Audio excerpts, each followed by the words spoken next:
రాజకీయాల నుంచి క్రీడల వరకు రాష్ట్రంలో జరిగే ప్రతి అంశాన్ని తెలంగాణ ప్రజలకు కావలసిన విషయ సమాచారం మొత్తాన్ని సమగ్రంగా క్షుణ్ణంగా మా ప్రతినిధుల ద్వారా చర్చించి మీకు చేరవేసేదే రిపోర్టర్స్ టైం. నమస్తే, వెల్కమ్ టు అమ్మా న్యూస్ రిపోర్టర్స్ టైం. నేను లక్ష్మీనారాయణ రెడ్డి. ఇక పలు జిల్లాల నుంచి మా రిపోర్టర్స్ అందించే వార్తా స్రవంతిని ఒకసారి చూద్దాం. ముందుగా చూస్తే భద్రాద్రి జిల్లా నుంచి ఈ నెల 11న భద్రాద్రి జిల్లా మణుగూరులో కాంగ్రెస్ ప్రజా దీవెన సభ జరగనుంది. సభలో పాల్గొనున్నారు సీఎం రేవంత్ రెడ్డి. సభ కోసం విస్తృత స్థాయి ఏర్పాట్లు చేస్తున్నారు పెనుపాక ఎమ్మెల్యే పాయం వెంకటేశ్వర్లు. అదేవిధంగా సభలో 40,000 మంది ప్రజలు పాల్గొనేలా ఏర్పాట్లు చేస్తున్నారు. వీటన్నిటి గురించి మనకి తెలియజేయడానికి మా ప్రతినిధి శ్రీనివాస్ మనతో సిద్ధంగా ఉన్నారు. శ్రీనివాస్ చెప్పండి. శ్రీనివాస్, గుడ్ ఈవినింగ్ అండి. శ్రీనివాస్ చెప్పండి. ఈ నెల 11న భద్రాద్రి జిల్లా మణుగూరులో కాంగ్రెస్ ప్రజాదీవన సభ జరుగుతుంది. ఎలా జరగనుంది ఈ సభ? Thank you Lakshminath. ఈ నెల 11వ తేదీ సోమవారం ఉదయం భద్రాద్రి కొత్తగూడెం జిల్లాలోని మన ముఖ్యమంత్రి రేవంత్ రెడ్డి తొలిసారిగా కాంగ్రెస్ ప్రభుత్వం అధికారంలోకి వచ్చిన తర్వాత ఉమ్మడి ఖమ్మం జిల్లాలో తొలిసారిగా పర్యటించినటువంటి నేపథ్యంలో భద్రాచలంలోని ఆ రోజు సోమవారం ఉదయం రాముల వారిని దర్శించుకొని అనంతరం అక్కడ మిథిలా స్టేడియంలో ఏర్పాటు చేసినటువంటి సంబంధిత శాఖల అధికారులు ఎవరైతే ఉన్నారో ప్రభుత్వ శాఖలకు సంబంధించినటువంటి అధికారుల యొక్క మీటింగ్ లో పాల్గొని అనంతరం అక్కడ ఇందిరమ్మ ఇళ్లను ప్రారంభోత్సవం చేయనున్నారు. అనంతరం భోజన అనంతరం మళ్ళీ మణుగూరుకి చేరుకొని అక్కడ జరిగేటువంటి ప్రజా దీవెన కార్యక్రమంలో పాల్గొని ప్రజలను ఉద్దేశించి మాట్లాడతారు. అనంతరం ఆ యొక్క మణుగూరు మీటింగ్ ముగించుకొని ఆంధ్రప్రదేశ్ లోని వైజాగ్ వద్ద కార్మికులు చేపట్టినటువంటి ప్రైవేటీకరణకు వ్యతిరేకంగా కార్యక్రమంలో పాల్గొన్నట్టు మనకు సమాచారం ఉంది లక్ష్మీనాథ్. అలాగే భద్రాద్రి కొత్తగూడెం జిల్లాకి తొలిసారిగా విచ్చేస్తున్నటువంటి నేపథ్యంలో సీఎం రేవంత్ రెడ్డికి ఘన స్వాగతం పలకాలని ఇక్కడ జిల్లా కాంగ్రెస్ శ్రేణులు అలాగే కార్యకర్తలు కూడా అందరూ కూడా సన్నద్ధమవుతున్నారు. మణుగూరులోని ఈ యొక్క ఐటీఐ ప్రాంగణం, ప్రభుత్వ ఐటీఐ ప్రాంగణంలో జరిగేటువంటి ఈ యొక్క ప్రజా దీవెన కార్యక్రమానికి అక్కడ ఎమ్మెల్యే పాయం వెంకటేశ్వర్లు ఎవరైతే ఉన్నారో దగ్గరుండి పనులు ముమ్మరంగా ఉధృతంగా చేపిస్తున్నటువంటి నేపథ్యం ఉంది. అక్కడ కార్యక్రమంలో పాల్గొనేందుకు మన జిల్లా మంత్రులు బట్టి విక్రమార్క అలాగే తుమ్మల నాగేశ్వరరావు ఇతర మంత్రులు కూడా పాల్గొనేటువంటి అవకాశం ఉన్నటువంటి సమాచారం మనకుంది లక్ష్మీనాథ్. భద్రాచలం అనగానే మనందరికీ గుర్తుకొచ్చేది ఎప్పుడు కూడా భద్రాద్రి శ్రీరామచంద్రుడు. మరి భద్రాచలంకి ఈ సభ నుంచి రానున్న శ్రీరామనవమికి సంబంధించి భద్రాద్రి రాముడి యొక్క అభివృద్ధి కోసం ఏమన్నా ప్రకటించే అవకాశం ఏమైనా ఉందా రేవంత్ రెడ్డి ఈ సభ నుంచి? తప్పకుండా ఈ యొక్క భద్రాచలం తొలిసారిగా వస్తున్నటువంటి గతంలో తెలంగాణ ప్రభుత్వం ఉన్నప్పుడు ముఖ్యమంత్రి కె చంద్రశేఖర్ రావు ఒక్కసారి తొలిసారిగా వచ్చి మరి అనంతరం ఉన్నటువంటి పూజా పండగల కార్యక్రమాల్లో శ్రీరామనవమి కావచ్చు, ముక్కోటి కావచ్చు, ఈ యొక్క ఆనాటి ముఖ్యమంత్రి కె చంద్రశేఖర్ రావు పాల్గొనడంలో నిర్లక్ష్యం వహించారు. అలాగే భద్రాద్రి అభివృద్ధికి నిధులు 1000 కోట్లు ఇస్తాము, 100 కోట్లు ఇస్తాము అని చెప్పేసి కట్టలు బాగు చేపిస్తామని చెప్పేసి హామీలు ఇచ్చి నీటి మూటలుగా మార్చినటువంటి నేపథ్యంలో ఈసారి ప్రభుత్వం వచ్చిన తర్వాత రేవంత్ రెడ్డి ముఖ్యమంత్రిగా తొలిసారి భద్రాద్రి రాముల వారిని దర్శించుకోనున్నటువంటి నేపథ్యంలో ఈ యొక్క భద్రాద్రి ప్రజలైతే ఆ దిశగా ఆసక్తిగా ఎదురు చూస్తున్నటువంటి నేపథ్యం ఉంది. భద్రాద్రిని డెవలప్మెంట్ చేయాలనే ఉద్దేశంతో కూడా రేవంత్ రెడ్డి ఉన్నట్లుగా మనకి తెలుస్తోంది లక్ష్మీనాథ్. అలాగే అభివృద్ధికి నిధులైతే కేటాయించేటువంటి అవకాశం తప్పనిసరిగా ఉందని కూడా ఇక్కడ ప్రజలు ఆలోచిస్తున్నారు లక్ష్మీనాథ్. ఎమ్మెల్యే ప్రస్తుతం ఉన్న ఎమ్మెల్యే పాయం వెంకటేశ్వర్లు ఈ సభని ఏర్పాటుగా అన్ని చూస్తున్నట్టుగా తెలుస్తుంది. దాదాపు 40,000 మంది పై చిలుకు ప్రజలు ఇక్కడ ఉండే అవకాశం ఉంది. ఈ సభ సక్సెస్ అవడానికి ఆయన ఎంత కృషి చేస్తున్నారు? ముఖ్యమంత్రి రేవంత్ రెడ్డి తొలిసారిగా ఉమ్మడి ఖమ్మం జిల్లాకు వస్తున్నటువంటి నేపథ్యంలో 40,000 మంది దాదాపు 40,000 మంది ప్రజలు ఈ యొక్క ప్రజా దీవెన కార్యక్రమానికి హాజరయ్యేలాగా కింది స్థాయి కార్యకర్తల నుంచి ఎమ్మెల్యే స్థాయి వరకు తీవ్రంగా కృషి చేస్తున్నటువంటి నేపథ్యం ఉంది. అక్కడ ఎవరికి కూడా ఏ విధమైన ఇబ్బందులు లేకుండా చూసేందుకు పకడ్బందీగా ఏర్పాట్లు చేస్తున్నటువంటి నేపథ్యం ఉంది. ఎండాకాలం కావడంతో వేసవిని తట్టుకునేందుకు ఆ టెంట్లు కూడా భారీగానే ఏర్పాటు చేసి తాగునీటి సౌకర్యం కావచ్చు, అక్కడికి వచ్చేటువంటి వెహికల్ పార్కింగ్ కావచ్చు, అలాగే విఐపికి వెహికల్ పార్కింగ్ కావచ్చు, ఇవన్నీ కూడా పూర్తి స్థాయిలో ఏర్పాట్లు చేస్తున్నటువంటి నేపథ్యం ఉంది. ఇక్కడ ఛత్తీస్గఢ్, మనకి ఒరిస్సా, అలాగే ఆంధ్రప్రదేశ్, తెలంగాణ ఈ 4 రాష్ట్రాల సరిహద్దులో ఉండటంతో ఇక్కడ ఏఓబిలో జరుగుతున్నటువంటి మావోయిస్టు ఏరివేత కార్యక్రమం ఏదైతే ఉందో దీన్ని దృష్టిలో పెట్టుకొని జిల్లా ఎస్పీ రోహిత్ రాజు, అలాగే ఏఎస్పీ భద్రాచలం పరితోష్ పంకజ్, ఈ పోలీసు అధికారులు కూడా తీవ్ర స్థాయిలో ఇక్కడ ఏ విధమైన ఈ కార్యక్రమానికి అవాంఛనీయ సంఘటనలు ఎదురవకుండా, ఏ విధమైనటువంటి మావోయిస్టు ప్రభావిత ప్రాంతం కాబట్టి అలజడులు జరగకుండా ఉండేందుకు పూర్తి స్థాయిలో తీవ్రమైనటువంటి బందోబస్తు తోటి ఏర్పాటు చేస్తున్నటువంటి సందర్భం కూడా ఉంది. Laxman, thank you Srinivas. అదేవిధంగా నల్గొండ ఎంపీ అభ్యర్థిగా కందుకూరి కందూరు రఘువీర్ రెడ్డిని ప్రకటించడం జరిగింది కాంగ్రెస్ పార్టీ. రఘువీర్ రెడ్డి పేరును ప్రకటించడంతో కాంగ్రెస్ శ్రేణులు కూడా అంతా కూడా హర్షం వ్యక్తం చేసినట్టుగా తెలుస్తుంది. తొలి జాబితాలోనే రఘువీర్ రెడ్డి పేరు ప్రకటన. నల్గొండ ఎంపీ స్థానం నుంచి పోటీ చేసేందుకు టోటల్గా దీనిలో 9 మంది దరఖాస్తు చేసుకోవడం జరిగింది. ప్రధానంగా పటేల్ రమేష్ రెడ్డి, రఘువీర్ రెడ్డి మధ్య బాగా తీవ్ర పోటీ కూడా నెలకొన్నట్టుగా తెలుస్తుంది. దీంతో తీవ్ర అసహనంలో ఉన్నారు పటేల్ రమేష్ రెడ్డి. మరి రమేష్ రెడ్డి కార్పొరేట్ పదవి లేదా ఎమ్మెల్సీ పదవి ఇచ్చే ఛాన్స్ ఉందా? ఏదో దీని గురించి తెలుసుకోవడానికి మనతోటి నల్గొండ ప్రతినిధి దశరథ్ ఉన్నారు. దశరథ్, చెప్పండి, ఇద్దరి మధ్య బాగా తీవ్రమైన పోటీ నెలకొన్న నేపథ్యంలో మరి కందూరు రఘువీర్ రెడ్డికి ఇచ్చినట్టుగా తెలుస్తుంది. మరి ఎలా ఉంది రమేష్ రెడ్డి పరిస్థితి? Thank you Lakshminath. పార్లమెంటు ఎన్నికలు సమీపిస్తున్న సందర్భంలో నల్లగొండ పార్లమెంటు స్థానం నుంచి కాంగ్రెస్ అభ్యర్థిగా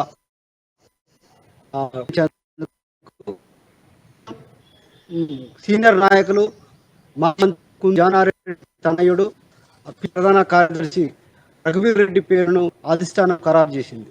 ఈ నేపథ్యంలో పార్లమెంటు అభ్యర్థుల తొలి జాబితాలోనే పేరును ప్రకటించిన నాయకులు, కార్యకర్తలు పెద్ద ఎత్తున హర్షం వ్యక్తం చేస్తున్నారని చెప్పుకోవచ్చు. అదేవిధంగా నల్లగొండ పార్లమెంటు కాంగ్రెస్ నాయకులు, సీనియర్ నాయకులు దరఖాస్తు చేసుకున్నట్టు తెలుస్తుంది. ఈ నేపథ్యంలో పటేల్కి రఘువీర్ రెడ్డికి మధ్య పోటీ నెలకొందని చెప్పుకోవచ్చు. చివరిగా మరి అధిష్టానం రఘువీర్ రెడ్డి చేసింది. ఈ నేపథ్యంలో నల్లగొండ పార్లమెంట్ పరిధిలో ఇద్దరు మంత్రుల సందర్భంలో ప్రస్తావించడం జరిగింది. ఈ నేపథ్యంలో చివరి అధిష్టానం కాంగ్రెస్ రఘువీర్ రెడ్డిని పేరు ప్రకటించడం జరిగింది. ఈ నేపథ్యంలో రమేష్ రెడ్డి గురైనట్టు తెలుస్తుంది.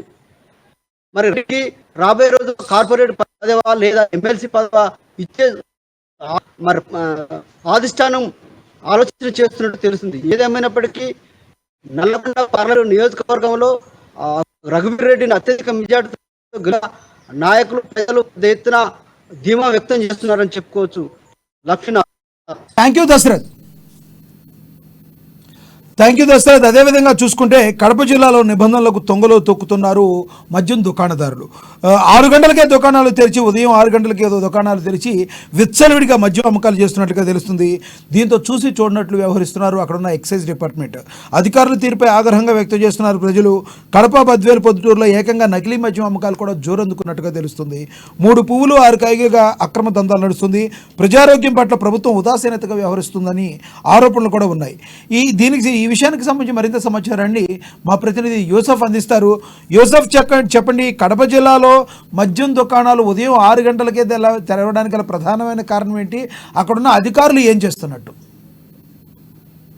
Thank you Lakshminath. కడప జిల్లా వ్యాప్తంగా కూడా మద్యం దుకాణాలు వారికి ఇచ్చినటువంటి ఆదేశాలను తుంగలో తొక్కుతా ఉన్నారు. ఉదయం 10 గంటల తర్వాతనే మద్యం దుకాణాలు తెరవాలని చెప్పేసి ఆదేశాలు ఉన్నప్పటికీ కూడా పూర్తి స్థాయిలో యాజమాన్యులు మొత్తం కుమ్మక్కయ్యి ఇక్కడ ఉన్నటువంటి కొంతమంది అధికారులకు మామూలు మత్తులో జోగొట్టి వీరి దందాలను కంటిన్యూగా కొనసాగిస్తా ఉన్నారు. ఉదయం 6 నుండి కూడా వ్యాపారాలు వీరి దందా కొనసాగుతా ఉంది.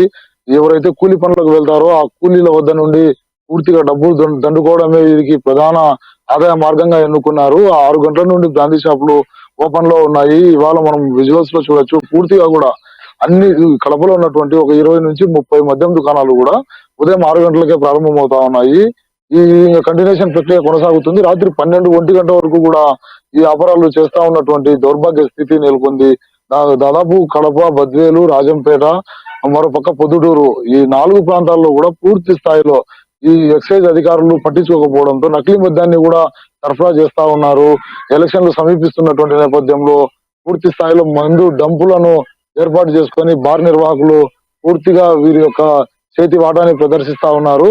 నకిలీ మద్యం సేవించి జనాల ఆరోగ్యం కుంటుపడుతుందని చెప్పి తెలిసినా కూడా ప్రజా ఆరోగ్య శాఖ హెచ్చరికలు జారీ చేస్తా ఉన్నప్పటికీ కూడా ఎక్సైజ్ శాఖ ఎందుకు ఇప్పటి వరకు తనిఖీలు నిర్వహించలేదని చెప్పేసి సామాన్య ప్రజలు నిలదీస్తున్నటువంటి పరిస్థితి. రానున్న రోజుల్లో దీన్ని గనక పూర్తి స్థాయిలో చెక్ పెట్టకపోతే నకిలీ మద్యం ఏర్లే పారేటువంటి అవకాశం మెండుగా కనబడతా ఉంది. దాదాపు టౌన్ లో ఉన్నటువంటి అన్ని బార్ల మీద పోలీస్ శాఖ కూడా కన్నెత్తి చూడకపోవడం కూడా విస్మయానికి గురి చేస్తా ఉంది.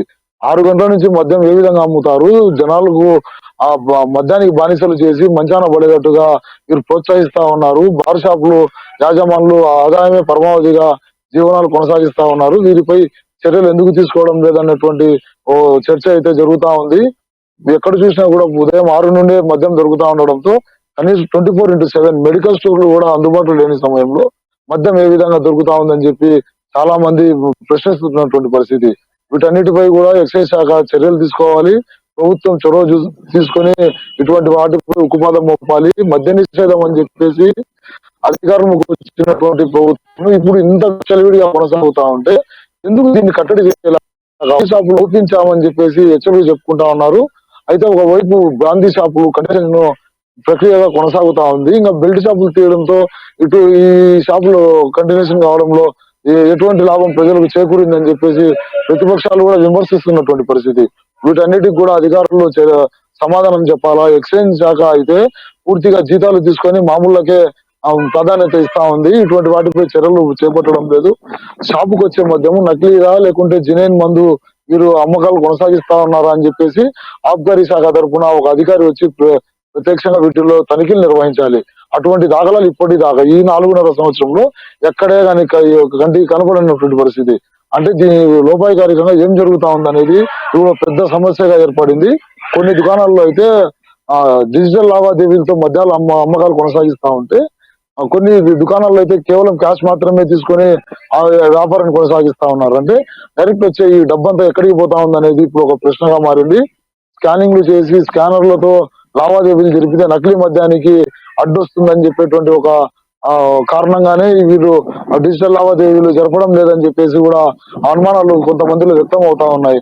ప్రజా ఆరోగ్యాన్ని గాలికి వదిలేసి నకిలీ మద్యాన్ని ఏరులై పారిస్తే రానున్న ఎన్నికల్లో ఈ 1.5 నెల కాలంలో చాలా మంది రోగాల బారిన పడేటువంటి అవకాశాలు అయితే పుష్కలంగా కనబడతా ఉన్నాయి. మరో పక్క యువత మొత్తం కూడా రాత్రి 12-1 గంట వరకు నగరంతో పాటు ఈ 4 ప్రాంతాల్లో కూడా మద్యం సేవించి వాహనాలు నడపడము పూర్తిగా ఇబ్బందులు కలిగిస్తా ఉన్నారు సామాన్య ప్రజలు అని చెప్పేసి పోలీస్ స్టేషన్లకు ఫిర్యాదు అందినప్పటికీ కూడా మద్యం ఎక్కడ అమ్మకాలు జరుగుతా ఉన్నాయి, వాటిని ఎట్లా నివారించాలని చెప్పేసి చర్యలు తీసుకోవడంలో పూర్తిగా ఈ ఆబ్కారీ శాఖతో పాటు పోలీస్ శాఖ కూడా విఫలం చెందిందని చెప్పేసి ఆరోపణలు వినపడతా ఉన్నాయి. లక్ష్మీనాథ్, ఇప్పుడున్న పరిస్థితుల్లో ఎలక్షన్లు వచ్చే టైంలో గతంలో వైసీపీ ప్రభుత్వం మేము సంపూర్ణ మద్యపానాన్ని నిషేధించిన తర్వాతే ఓట్లు అడుగుతాం 2024 అని చెప్పిన పరిస్థితి.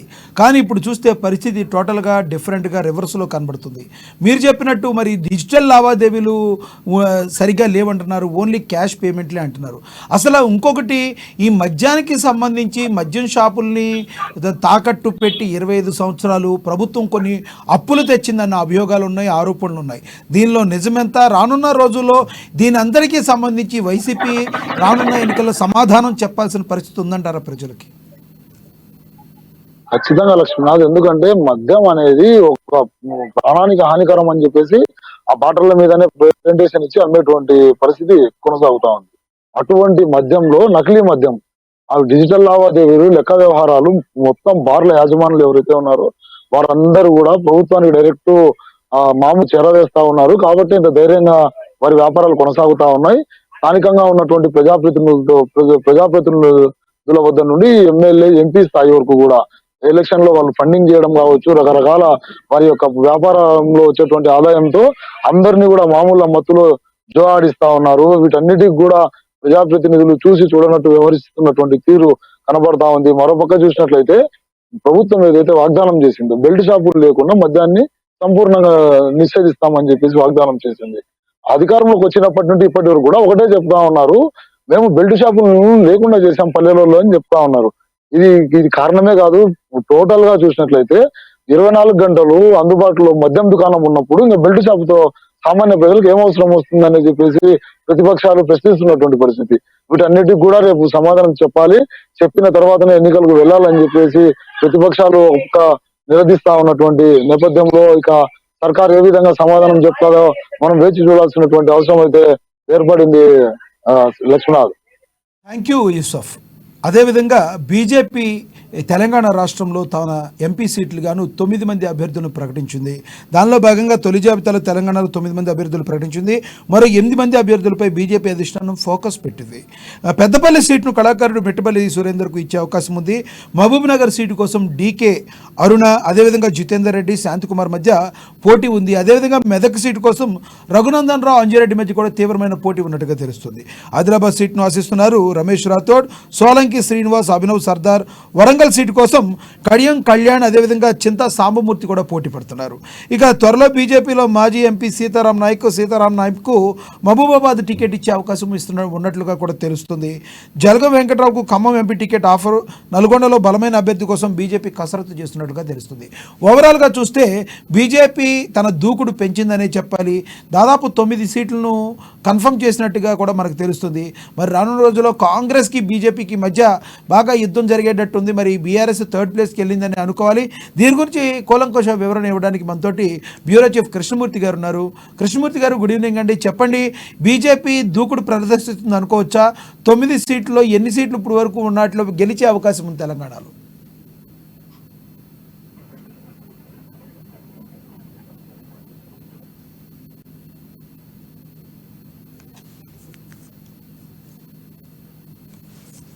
బీజేపీ ఆపరేషన్ ఆకర్ష్ కు మరోసారి తెలియనట్టుగా స్పష్టమవుతా ఉన్నది.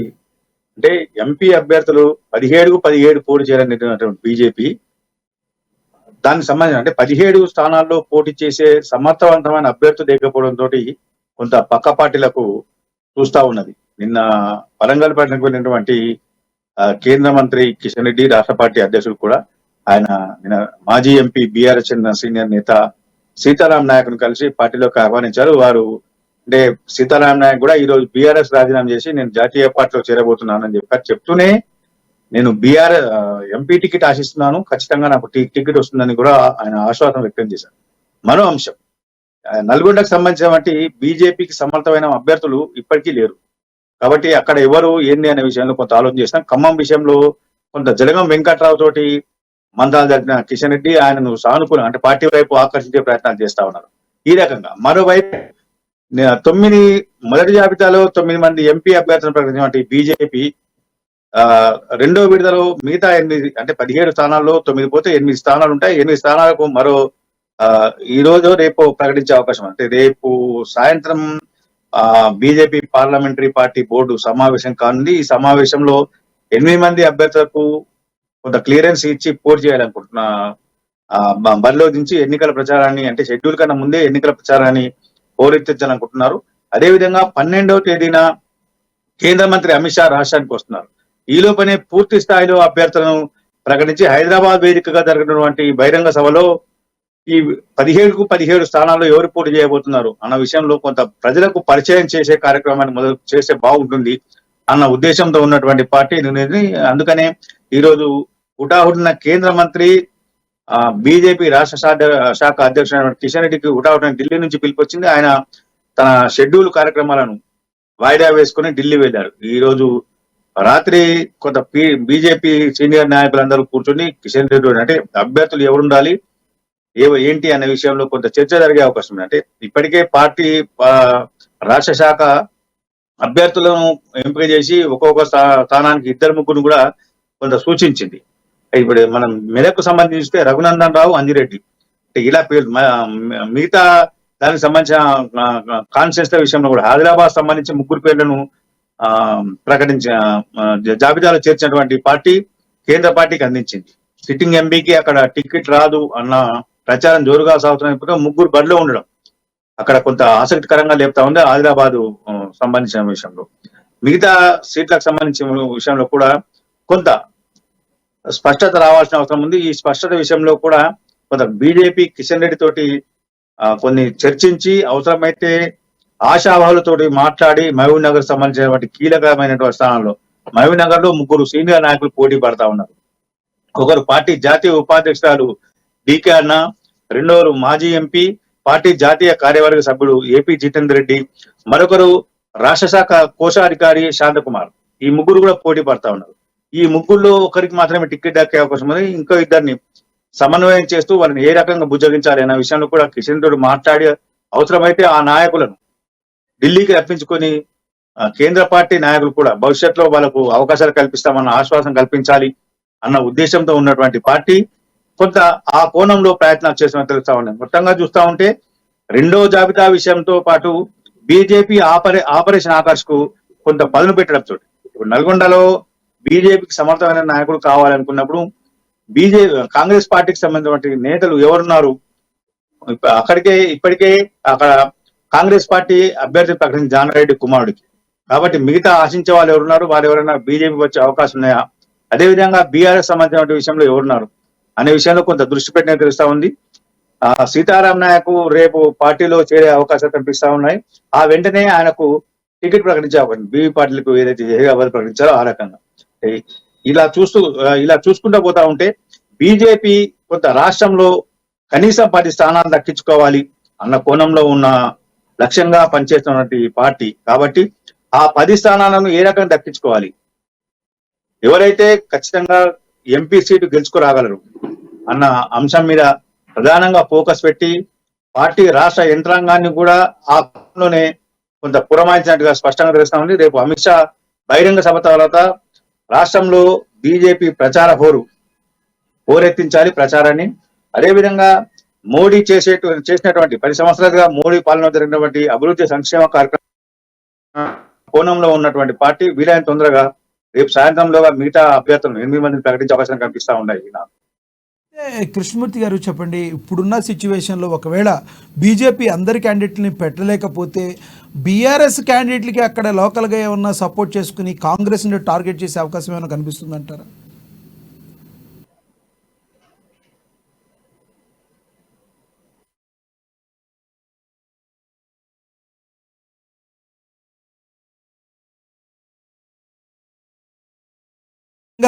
ఇక ఖమ్మంకి వెళితే మనం ప్రజాస్వామ్య పరిరక్షణ కోసం ప్రతి ఒక్కరూ కృషి చేయాలని సాదిక్ అహ్మద్ పిలుపునిచ్చారు. ఖమ్మంలో ప్రజాస్వామ్య పరిరక్షణ సమితి ఆవిర్భావ సమావేశం జరిగింది. భిన్నత్వంలో ఏకత్వం కలిగిన భారతదేశ ఔన్నత్యాన్ని పెంపొందించాలని, అదేవిధంగా ఎన్నో పార్టీల జాతుల మేళవింపుగా ఉన్న దేశంలో స్వేచ్ఛాయుత వాతావరణంలో కోసం కృషి చేయాలని సాదిక్ అహ్మద్ చెప్పారు. ప్రజాస్వామ్యవాదులంతా ఏకతాటిపైకి రావాల్సిన సమయం ఇదని కూడా సాదిక్ అహ్మద్ చెప్పినట్టుగా తెలుస్తుంది. దీని గురించి మరింత సమాచారాన్ని మా ప్రతినిధి ఉపేందర్ అందిస్తారు. ఉపేందర్, చెప్పండి, మీ దగ్గర ఉన్న తాజా సమాచారం ఏంటి? లక్ష్మీనగర్ ఖమ్మం జిల్లాకు సంబంధించి చైతన్యవంతమైన జిల్లాగా దేశవ్యాప్తంగా చెప్పుకుంటారు. ఈ నేపథ్యంలో దేశవ్యాప్తంగా బీజేపీ అనుసరిస్తున్నటువంటి మతోన్మాద ఫాసిస్ట్ విధానాలకు వ్యతిరేకంగా ప్రజలందరినీ సమీకరిస్తామని చెప్పేసి కూడా ఆ రకమైనటువంటి పిలుపుతోటి ఖమ్మం జిల్లాలో ప్రజాస్వామ్య పరిరక్షణ కమిటీ ఆధ్వర్యంలో ఈ రోజు ఖమ్మంలో కీలకమైనటువంటి భేటీ అయి ఒక నిర్ణయం చేశారు. అంటే వచ్చే పార్లమెంట్ ఎన్నికల నేపథ్యంలో గత 10 ఏళ్లుగా దేశంలో జరుగుతున్నటువంటి బీజేపీ పాలనపై తీవ్ర స్థాయిలో మండిపడ్డారు. దేశంలో ఉన్నటువంటి అంబేద్కరిస్టులు, కమ్యూనిస్టులు, మైనార్టీలపై బీజేపీ ఫాసిస్ట్ విధానాలు తీవ్ర స్థాయిలో దాడులు చేస్తూ ఈ రాజ్యాంగాన్ని మార్చాలని చెప్పేసి అనేటువంటిది కూడా పెద్ద ఎత్తున కుట్ర చేస్తున్నారని చెప్పేసి కూడా ఇప్పుడు ప్రజాస్వామ్య పరిరక్షణ నేతలు కూడా ఆరోపిస్తూ ప్రజలందరూ కూడా వచ్చే ఎన్నికల్లో లౌకిక ప్రజాస్వామ్య శక్తులు గెలిపించే దిశగా అడుగులు వేయాలని చెప్పేసి కూడా ఖమ్మంలో జరిగినటువంటి కీలకమైనటువంటి ఈ ప్రజాస్వామ్య పరిరక్షణ కమిటీలో కీలకమైన నిర్ణయం తీసుకుంది. ఈ నేపథ్యంలో తెలంగాణ రాష్ట్రంలో కీలకమైనటువంటి నేతగా ఉన్నటువంటి మాజీ రిటైర్డ్ జడ్జిగా ఉన్నటువంటి ఎవరైతే చంద్రకుమార్ ఉన్నారు, చంద్రకుమార్ నేతృత్వంలో ఏర్పడినటువంటి ప్రజాస్వామ్య పరిరక్షణ సమితి ఆధ్వర్యంలో ఖమ్మంలో జరిగినటువంటి అన్ని ప్రజా సంఘాలైనటువంటి ఎస్సీ, ఎస్టీ, బీసీ సంఘాలతో పాటు కొన్ని సామాజిక సంఘాలందరూ కూడా కలుపుకొని ఖమ్మం కేంద్రంగా ఆధ్వర్యంలో జరిగినటువంటి ఈ రౌండ్ టేబుల్ సమావేశానికి వివిధ నేతలు కూడా ముక్త కంఠంతో బీజేపీ అనుసరిస్తున్న విధానాలకు వ్యతిరేకంగా కీలక నిర్ణయం తీసుకున్నారు.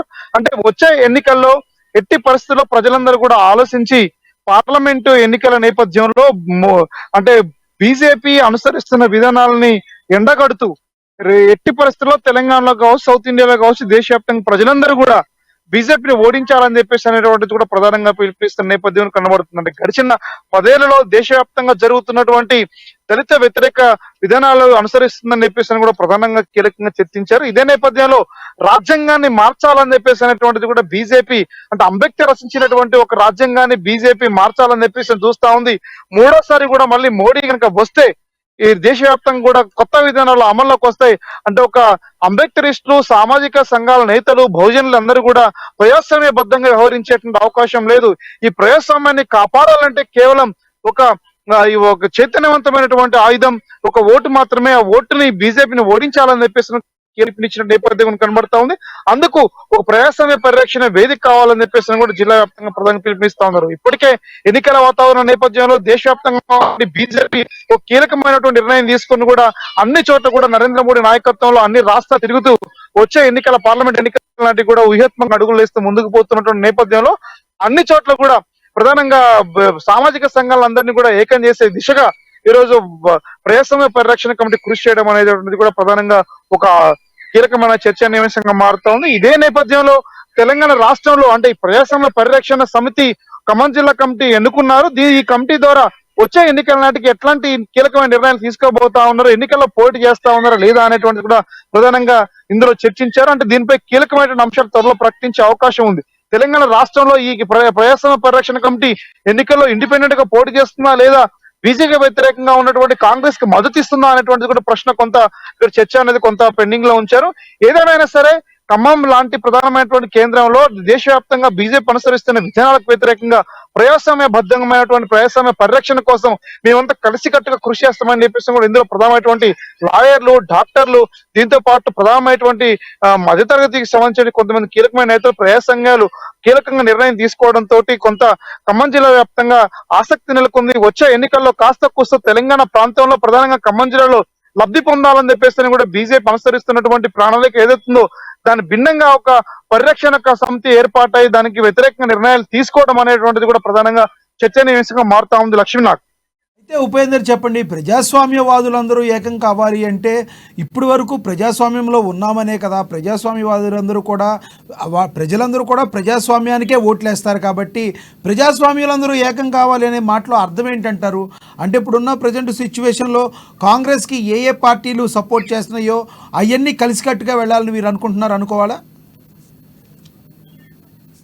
ఎస్ లక్ష్మీనాథ్, అంటే ప్రధానంగా ప్రజాస్వామ్య పరిరక్షణలో అర్థం ప్రధానంగా రాజ్యాంగాన్ని మార్చాలని చెప్పేసి గతంలో బీజేపీ కొంత కీలకమైనటువంటి నిర్ణయాలు తీసుకుందనేటువంటిది కూడా ప్రధానంగా చర్చనీయాంశంగా మారింది. అంటే ఏదైతే డెమోక్రటిక్ పద్ధతిలో కాకుండా అంటే రైతు నల్ల చట్టాల విషయంలో కొంత చట్టాలు చేసే విధానంలో ఏకపక్షంగా బీజేపీ కొంత నిర్ణయం తీసుకుంటుందని చెప్పేసి కూడా మెజార్టీ గవర్నమెంట్ బీజేపీ ఎంపీలు ఉండడంతో కీలకమైన నిర్ణయాలు బీజేపీకి అనుకూల వాతావరణం. అంటే భారతదేశంలో హిందూ రాజ్యం అంటే భారతదేశాన్ని మొత్తం కూడా 1925 నాటికి భారతదేశ చిత్రపటంలో మొత్తం కూడా కాషాయం రంగుతో కూడినటువంటి ఈ రేషన్ నిర్మించాలి. అందుకోసం గత ఎన్నో ఏళ్ల క్రితం నిర్మించినటువంటి రాజ్యాంగం యొక్క కొన్ని కులాలకి కొన్ని మతాలకు అనుకూలంగా వ్యతిరేకంగా భిన్నంగా ఉంది. దీన్ని మార్చేసి హిందూ రాజ్యానికి అనుకూలమైనటువంటి వాతావరణం క్రియేట్ చేయాలని చెప్పేసి అనేక చోట్ల సందర్భంలో కూడా మత ఉన్మాద భావజాలాన్ని పెంచి పోషిస్తుందనేటువంటి కూడా ఆరోపణలు ప్రధానంగా బీజేపీ మీద ప్రజాస్వామ్య సంఘాల నేతలు కూడా ప్రధానంగా చేశారు. దీని ఫలితంగా అంటే ఖమ్మం లాంటి చోట చర్చించిన నేపథ్యం కూడా ఈ అప్రజాస్వామ్య చర్యలు ఏదైతే ఉందో ఈ బీజేపీ చర్యలకు వ్యతిరేకంగా ప్రజాస్వామ్యవాదులు అంటే డెమోక్రటిక్ పద్ధతిలో వ్యవహరించేటువంటి ప్రతి నేతలందరూ కూడా కలిసికట్టుగా ఉద్యమించాలంటే ప్రధానమైనటువంటి కాన్సెప్ట్ గా వాళ్ళు చెప్పుకొచ్చారు. ఇదే నేపథ్యంలో అంటే ప్రధానంగా కాంగ్రెస్ కి సంబంధించినటువంటి అంశాల్లో మీరు చెప్పినట్టుగా కాంగ్రెస్ కి అనుకూలమైన నిర్ణయించుకోవాలని చెప్పేసి అనేటువంటిది కూడా ఒక స్పష్టమైనటువంటి చెప్పలేదు. కానీ వచ్చే ఎన్నికల్లో మాత్రానికి బీజేపీని ఓడించాలని చెప్పేసి కూడా కీలకంగా నిర్ణయం తీసుకు గతంలో జరిగినటువంటి ప్రధానమైనటువంటి ఆర్ఎస్ఎస్ లాంటి సంఘాలు కావచ్చు, బీజేపీ లాంటి ప్రధానమైనటువంటి పార్టీలు కావచ్చు, ఇవన్నీ కూడా ఏదైతే అంబేద్కరిస్టులకు, మైనార్టీలకు, క్రైస్తవులకు వ్యతిరేకంగా నిర్ణయాలు తీసుకుంటుందో ఆ నిర్ణయాల్ని ఖండిస్తున్నాం. దీన్ని నిర్ణయాన్ని మేము వ్యతిరేకించిన ప్రభుత్వం తగ్గబట్టి ఓటును ఆయుధంగా ఉపయోగించి భారతదేశాన్ని మార్చేటువంటి ఆలోచించేటువంటి బీజేపీకి వ్యతిరేకంగా ప్రజలందరూ సమీకరించబడాలని చెప్పేసి ప్రధానంగా కాన్సెప్ట్ తీసుకున్నారు. ఇదే నేపథ్యంలో కీలకంగా జరిగినటువంటి నిర్ణయంలో ప్రధానమైనటువంటి ఇప్పుడు ఈ రోజు తీసుకున్న నిర్ణయానికి సంబంధించి కూడా బీజేపీ అనుసరిస్తున్నటువంటి ఫాసిస్ట్ ధోరణిలో హిందూ మతోన్మాద భావజాలం అనేటువంటి ప్రధానంగా వాళ్ళు చర్చ తీసుకొచ్చారు. ఇందులో మా అన్ని సామాజిక వర్గాలకు చెందినటువంటి నేతలు, కొంతమంది మైనార్టీకి చెందిన కూడా ఉన్నటువంటి నేపథ్యంలో ప్రధానంగా ఫోర్స్ ని అంటే లౌకిక ప్రజాస్వామ్య శక్తుల్ని ఈ భారతదేశంలో నిలబెట్టి వచ్చే ఎన్నికలు గెలిపించాలని తీసుకున్న నిర్ణయం ఏదైతే ఉందో కొంత కాంగ్రెస్ కి అనుకూలమైనటువంటి వాతావరణం నిర్ణయం ఉన్నప్పటికీ బీజేపీకి వ్యతిరేకంగా మాత్రం జనాన్ని సమీకరించే దిశగా ఖమ్మం జిల్లా వ్యాప్తంగా ఇంటలెక్చువల్స్, డాక్టర్స్, లాయర్స్, ప్రధానమైనటువంటి నేతలందరూ కూడా ముందుకు కొనసాగుతా ఉన్నారు. లక్ష్మీనాథ్. Thank you Upender. అదేవిధంగా జగిత్యాల జిల్లా కేంద్రంలో కళ్యాణ లక్ష్మి చెక్కుల పంపిణీ కార్యక్రమం జరిగింది. అయితే ఈ పంపిణీ కార్యక్రమం కొంత రసాబసగా జరిగినట్టుగా కూడా తెలుస్తుంది. చెక్కుల పంపిణీలో ప్రోటోకాల్ వివాదం కూడా ఏర్పడినట్టుగా తెలుస్తుంది. దీనికోసమే రసాబసమైంది. అక్కడ ప్రభుత్వ కార్యక్రమాలపై ఎమ్మెల్యే సంజయ్ మాట్లాడుతూ అడ్డుకున్నారు కాంగ్రెస్ నేతలు. కార్యక్రమంలో కాంగ్రెస్ బీఆర్ఎస్ కార్యకర్తల మధ్య వాగ్వాదం కూడా చోటు చేసుకోవడం జరిగింది. ఇక ఇరు వర్గాల ఆందోళన కొద్దిసేపు నిలిచిపోయాయి. చెక్కుల పంపిణీ విప్ అట్లూరి లక్ష్మణ్ ఇరువురికి సర్ది చెప్పడంతో అక్కడితో ఆ వివాదం కొంత సద్దుమణిగిందని చెప్పొచ్చు. ఇక దీని గురించి మరింత సమాచారాన్ని మా ప్రతినిధి శ్రీకాంత్ అందిస్తారు. శ్రీకాంత్, చెప్పండి, అసలు చెక్కుల పంపిణీ కార్యక్రమం రసాబసగా జరగడానికి గల ప్రధానమైన కారణం ఏంటి?